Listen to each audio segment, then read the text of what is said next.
Školenie Kvalita, znížená a reklamácie je určené pre všetkých podnikateľov, vedúcich pracovníkov, ekonómov, pracovníkov reklamačných oddelení. Je určená naozaj pre každú podnikateľskú jednotku, či pre každého živnostníka, fyzickú alebo právnickú osobu. Samozrejme obsahuje veľmi veľa práv a povinností všetkých predávajúcich, ale aj všetky práva a povinnosti spotrebiteľov. To znamená, či budete vystupovať v tej pozícii predávajúcich, alebo či budete vystupovať v tej pozícii odberateľov alebo spotrebiteľov, každý si tu nájde dôležité informácie.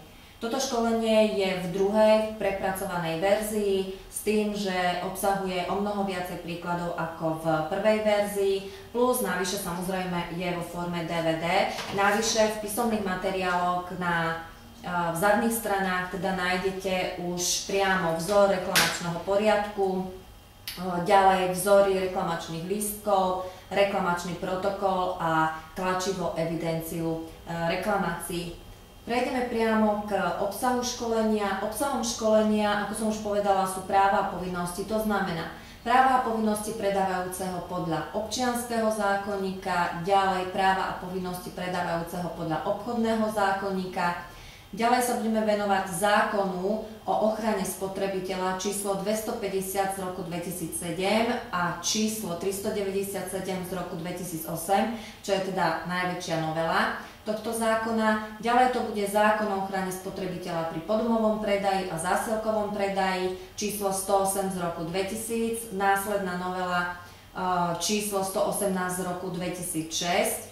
Následne to bude zákon o elektronickom obchode číslo 22 z roku 2004. Budeme sa samozrejme venovať aj orgánom dohľadu. Najdôležitejší samozrejme orgán dohľadu v tomto prípade je Slovenská obchodná inšpekcia.